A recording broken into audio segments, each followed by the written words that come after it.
Olá, estamos de volta com o Senado Agora. O plenário do Senado deve analisar na próxima semana a regulamentação do novo indexador da dívida de estados e municípios. Se o texto for aprovado como está, o governo perde recursos importantes em 2015. Antes, os senadores votam uma proposta que beneficia servidores de 2 ex-territórios federais. A pauta do plenário começa a semana trancada por uma medida provisória. A MP 660 beneficia servidores civis e militares dos antigos territórios de Amapá e Roraima. Pelo texto, eles podem deixar o quadro de pessoal dos estados para integrar a folha de pagamentos da União. Uma emenda favorece servidores da SUFRAMA, a Superintendência da Zona Franca de Manaus. Alguns técnicos do Unimetro que recebem vencimentos de R$10 mil, os mesmos técnicos com funções assemelhadas, a mesma exigência de nível de escolaridade na SUFRAMA recebem em torno de R$3 a R$4 mil. Ou seja, salários muito mais significativamente inferiores à média paga aos servidores do Ministério de Indústria e Comércio. Os senadores podem votar ainda o projeto sobre o indexador das dívidas de estados e municípios com a União. A proposta que veio da Câmara obriga o governo a aplicar em 30 dias uma taxa de juros mais baixa. Mas o Palácio do Planalto propõe um acordo. Os devedores depositariam em juízo as mensalidades com um índice mais alto e receberiam de volta o dinheiro que pagarem a mais no ano que vem. Aquilo que foi acertado aqui tem uma grande possibilidade de ser a base de um entendimento. Espero que aconteça. Nós não podemos concordar com essa proposta do governo. O governo quer fazer ajuste fiscal sacrificando estados e municípios. O plenário tem na pauta outro projeto em regime de urgência. O PL 13 de 2015 inclui os assaltos a banco entre os delitos contra o sistema financeiro nacional e dá poderes para que a Polícia Federal investigue esse tipo de crime. O plenário do Senado aprovou esta semana o texto base do novo marco legal da biodiversidade. Como a matéria sofreu alterações no Senado, vai ser analisada novamente pelos deputados. Mas 3 pontos em que não foi possível o consenso ainda terão que ser votados na próxima terça-feira pelos senadores. Confira na reportagem de César Mendes. O Marco Legal da Biodiversidade estabelece regras para a pesquisa e a exploração comercial do patrimônio genético brasileiro. Determina também de que forma será feito o retorno dos benefícios, mecanismo que assegura aos povos tradicionais que detêm conhecimentos sobre a utilização da biodiversidade o direito de participação nos lucros gerados pelo comércio desses produtos. A matéria tramita em regime de urgência no Senado desde o final de fevereiro. Passou por 5 comissões e sua aprovação no plenário só foi possível depois de muita negociação. Mais de 100 emendas foram apresentadas pelos senadores, a maioria buscando proteger os detentores de conhecimento tradicional, indígenas, quilombolas e agricultores familiares. Pesquisadores, representantes dos setores produtivos e do governo federal concordam em um ponto. A medida provisória que atualmente estabelece as regras para a exploração do patrimônio genético brasileiro é um freio para o desenvolvimento do setor. Pesquisadores que têm uma excelente formação para o reconhecimento dessa biodiversidade estão fugindo desse assunto, estão trabalhando inclusive com a biodiversidade de outros países porque não consegue lidar com a legislação vigente atualmente. Para que se tenha uma ideia, com essa lei antiga, 136 contratos foram assinados na busca de usar a biodiversidade brasileira, só um com indígena. E não tem sentido, as populações tradicionais da Amazônia precisam ganhar dinheiro com a biodiversidade, as empresas brasileiras precisam acreditar e apostar que o uso da biodiversidade de forma sustentável é um bom negócio. Entre os 3 pontos que serão votados na forma de destaque está o que isenta da repartição de benefícios os produtos que resultam de acesso ao patrimônio genético anterior a 29 de junho de 2000. Essa é a data da primeira edição da medida provisória que atualmente regula a matéria. Outro destaque substitui o termo populações indígenas, adotado no texto que veio da Câmara, por povos indígenas, uma reivindicação das lideranças indígenas que é vista por alguns parlamentares como inconstitucional. O terceiro ponto prevê que a repartição dos benefícios só será obrigatória quando o componente do patrimônio genético ou do conhecimento tradicional for um dos principais elementos de valor do produto final. Se eu tenho um banco de um avião da Embraer que usa sisal no banco, eu devo pagar 1% sobre o valor do sisal. Eles querem cobrar 1% sobre o valor do avião, porque é o produto final. Então, o que nós estamos discutindo neste momento é exatamente isso, a distorção é muito grande. Existiam mais de 20 pontos divergentes.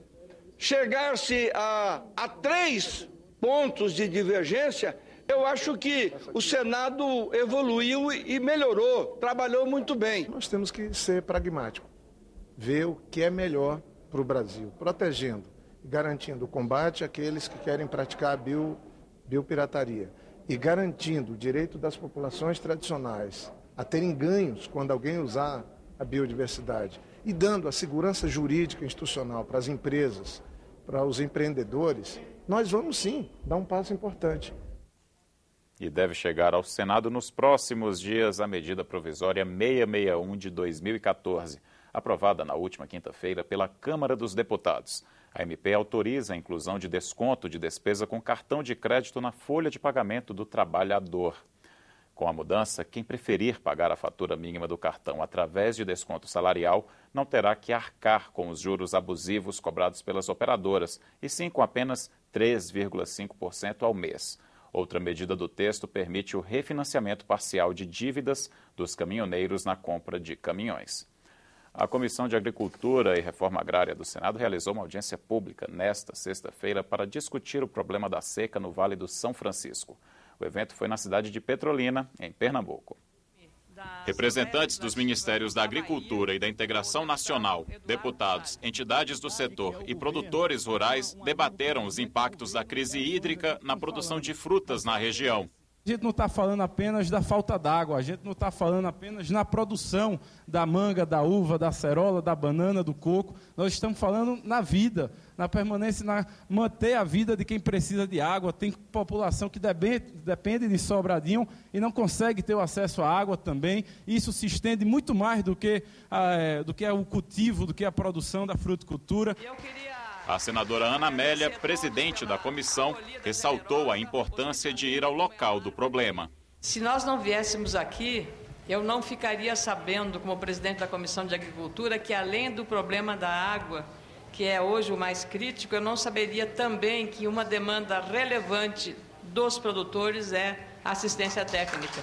Então, eu penso que nós temos que ver, estando no lugar, sentindo de perto, conversando com as pessoas, é que a gente sabe melhor. Que lá no Gabinete Refrigerado de Brasília, a gente está muito longe do Brasil real, do Nordeste real.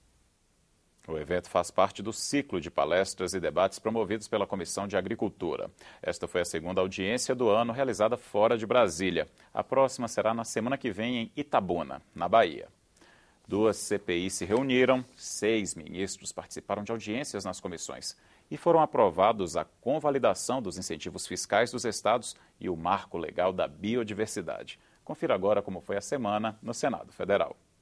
Manifestantes protestaram em frente ao Congresso Nacional. O motivo? A votação na Câmara do projeto que regulamenta a terceirização dos contratos de trabalho nos setores público e privado. Os deputados já aprovaram o texto base. Na semana que vem, a Câmara deve votar os destaques e o projeto chegará ao Senado. A discussão já chegou. Nós somos contra. Projeto que tem como base uma avaliação equivocada do que é que reduz a competitividade do Brasil no mercado internacional. Não é um problema de retirar direito, é o problema de adequar as exigências da modernidade. Durante a semana, o Senado votou 2 matérias de grande repercussão. Na terça, os senadores confirmaram as reduções de ICMS concedidas a empresas por governadores sem o aval necessário do Conselho dos Secretários de Fazenda, o CONFAS. O projeto aprovado ainda muda as regras para a concessão dos incentivos fiscais. Os outros 2 pontos, que são o projeto de resolução que uniformiza as alíquotas de ICMS e o recurso para o fundo ou para a equalização para os estados sobre a uniformização das alíquotas, essas 2 questões serão votadas em maio. E na quarta-feira, o plenário votou o novo marco legal da biodiversidade. Ele estabelece regras para a pesquisa e a exploração comercial do patrimônio genético brasileiro. Após ser analisado por 5 comissões temáticas e receber mais de 100 emendas de senadores, o projeto foi aprovado. Ainda restam 3 destaques para serem votados. O Brasil inaugura uma fase nova. Nós vamos criar mecanismo para o Brasil ser uma grande liderança a partir do uso inteligente, sustentável de sua biodiversidade, levando em conta o conhecimento das populações tradicionais, respeitando esse conhecimento e pagando. Mas a maior movimentação da semana no Senado foi nas comissões. 6 ministros de Estado estiveram na casa. Arthur Quioro, da Saúde, foi à Comissão de Assuntos Sociais, onde defendeu o programa Mais Médicos. Nós podemos dizer efetivamente que nós temos atendimento básico garantido à população brasileira. O ministro Aldo Rebelo veio à Comissão de Ciência e Tecnologia explicar as ações do governo para elevar o investimento em pesquisa científica no país. As plataformas do conhecimento, as isenções tributárias, o financiamento da FINEP, tudo isso é uma tentativa de ir trazendo as empresas. A Comissão de Infraestrutura ouviu o ministro de Minas e Energia, que minimizou o risco de racionamento de energia elétrica neste ano. Segundo Eduardo Braga, a capacidade dos reservatórios está aumentando. Percebam que nós estamos com níveis bem melhores do que entramos em janeiro de 2015. As medidas provisórias 664 e 665, que alteram as regras para a concessão de direitos trabalhistas e previdenciários, foram amplamente discutidas nesta semana. No esforço concentrado, as comissões mistas que analisam as MPs realizaram 5 audiências públicas. Deputados e senadores ouviram técnicos, especialistas, sindicalistas e trabalhadores, além dos ministros do Planejamento e do Trabalho. Nós queremos manter a estrutura geral das medidas, que é preciso haver uma adequação nas regras de acesso ao seguro-desemprego, do abono salarial e também da Previdência. E as alterações em direitos como seguro-desemprego e pensão por morte também foram debatidas na Comissão de Assuntos Econômicos. Os ministros da Previdência e, de novo, do Trabalho explicaram que as MPs 664 e 665 tem o objetivo de corrigir distorções e combater fraudes. A proposta 665 não subtrai direitos aos trabalhadores, porque ela não retira nenhum direito consagrado na legislação. A pessoa com uma contribuição só pode ter acesso à pensão no teto. Por quê? Porque não existe regra de carência. Foi exatamente o que nós previmos na MP. Nesta semana, 2 CPIs se reuniram. A das próteses, que apura denúncias de médicos que teriam recebido propinas para prescrever próteses desnecessárias, e a do HSBC, que investiga a remessa de mais de 7 bilhões de dólares para contas de brasileiros clientes do banco na Suíça. Na semana passada, estivemos com o Procurador-Geral da República e ele disse que já tinha protocolizado. O embaixador francês nos informou que as autoridades francesas já receberam. E o número de comissões parlamentares de inquérito ainda deve subir. A do assassinato de jovens já foi criada, mas ainda não foi instalada.